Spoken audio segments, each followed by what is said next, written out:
America Iran युद्धाच्या पार्श्वभूमीवर गेल्या काही दिवसांपासून भारतातील परकीय चलन साठ्याची जोरदार चर्चा होते।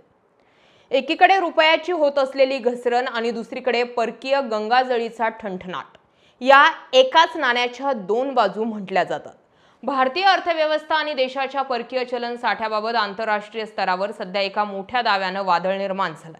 अमेरिकन मीडिया इन्स्टिट्यूट ब्लूमबर्गच्या दाव्यानुसार रिझर्व्ह बँक ऑफ इंडियानं गेल्या काही आठवड्यात घसरत्या रुपयाला सावरण्यासाठी आणि परकीय चलन साठा वाढवण्यासाठी तब्बल 12 अब्ज डॉलरचं सोनं विकल्याचं म्हटलं जातंय। भारतीय चलनानुसार ही किंमत सुमारे 1,14,000 कोटी रुपये इतकी होते।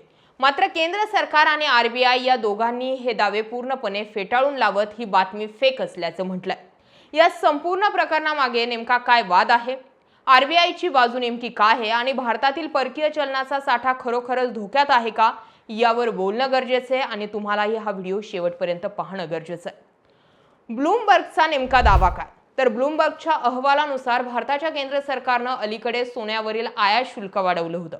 यामुळे आरबीआयच्या ताब्यातील सोन्याचं मूल्य वाढायला हवं होतं, परंतु डेटा पाहता असं झालेलं नाही। याच आधारावर आरबीआयनं सोनं विकलं असण्याची शक्यता वर्तवण्यात आली।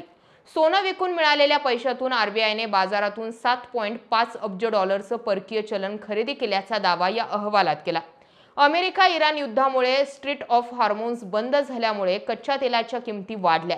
यामुळे भारताचं आयात बिल वाढलंय। विदेशी गुंतवणूकदार भारतीय बाजारातून पैसा काढून घेत आहे। या दबावामुळे रुपया कमकुवत होत असल्यानं रुपयाला सावरण्यासाठी आरबीआयनं हे पाऊल उचलल्याचं ब्लूमबर्गचं म्हणणं आहे। सरकार आणि आरबीआय कडून आरोपांचं खंडन या अहवालानंतर झालंय। पीआयबी आणि आरबीआयनं तात्काळ प्रेस रिलीज जारी करून अधिकृत बाजू मांडली आहे।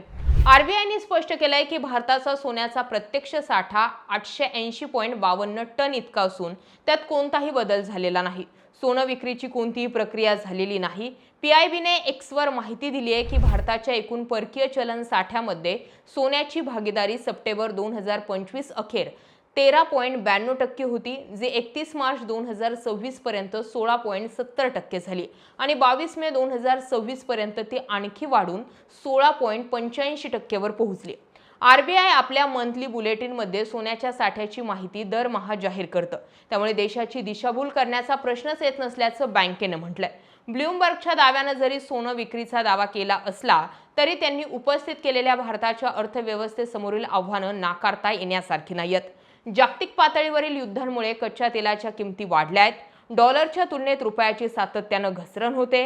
भारतीय बाजारपेठेतून परदेशी भांडवल बाहेर जात असलं तरी भारताचा परकीय चलन साठा हा अजूनही अत्यंत मजबूत स्थितीत असल्याचा दावा होतोय। जर एखाद्या देशानं सोनं विकलं किंवा गहाण ठेवलं तर त्याचा अर्थव्यवस्थेवर काय परिणाम होतात ते समजून घ्या। जेव्हा देशाकडे डॉलर किंवा इतर परकीय चलनाची तीव्र टंचाई निर्माण होते तेव्हा आंतरराष्ट्रीय बाजारात सोने विकून तात्काळ डॉलर मिळवता येतात। या डॉलरचा वापर करून कच्च्या तेलाची आयात सुरू ठेवता येते आणि घसरणाऱ्या स्थानिक चलनाला बाजारात डॉलर तोडून तात्पुरती स्थिरता मिळते।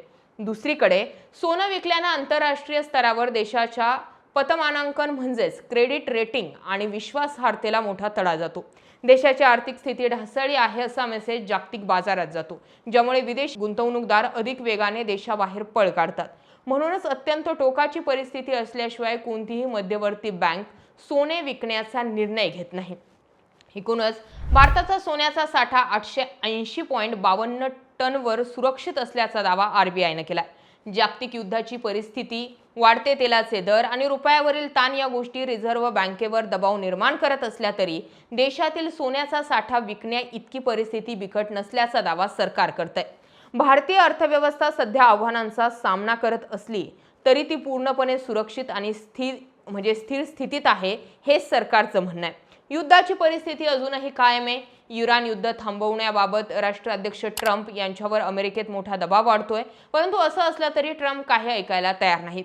अशा परिस्थितीत भारतीय अर्थव्यवस्थेला स्थिर ठेवण्यासाठी आरबीआय आणि भारत सरकारला सुवर्ण मध्य काढून देशातील लोकांना विश्वासात घेऊनच सर्व निर्णय घेणं गरजेचं आहे। त्यामुळे आता नेमकं ही जो अहवाल समोर आला, या अहवालातून खरोखर सोनं विकलं गेलंय का?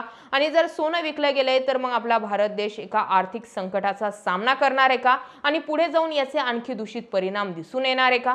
या सगळ्या गोष्टींवरती रोज आणि रोज बोलणं गरजेचं आहे. कारण रोजच्या आपल्या दैनंदिन जीवनामध्ये आपल्याला पेट्रोल रोज 2 रुपये, 3 रुपये, 4 रुपयाने वाढलेलं कळतंय. डिझेल वाढलंय. किमती वाढलेल्या असताना सुद्धा अनेक ठिकाणी डिझेल मिळत नाही, तर अनेक ठिकाणी पेट्रोल मिळत नाहीये. लांबच्या लांब रांगा आपण पेट्रोल, डिझेल पेट्रोल पंपावरती गेल्या काही दिवसांमध्ये बघितल्यात. या व्यतिरिक्त कच्चे तेल, आपण आपले खाद्यतेल जे वापरतोय तेही महाग होताना दिसते. वर्क फ्रॉम होमची वेळ येते. रोज आपण आपल्या दैनंदिन जीवनांमध्ये धडका घेतोय आणि या धडका घेण्याचं कारण ज्यावेळी थेट सर्वसामान्यांच्या खिशाला झळ पोहोचते, याचा अर्थ असा आहे की सरकार वरच्या लेवलवरती कुठलीही गोष्ट कंट्रोलमध्ये ठेवू शकत नाहीये. आता असो, या दोन गोष्टींमध्ये दावे आणि प्रतिदावे यामध्ये होत राहतील, पण तुम्हाला काय वाटतंय? खरोखर आपली देशाची अर्थव्यवस्था डबघाईलाच आहे का? आणि ही सावरण्यामध्ये सरकार अक्षम ठरतंय का? कमेंटमध्ये जरूर व्यक्त व्हा. जय महाराष्ट्र.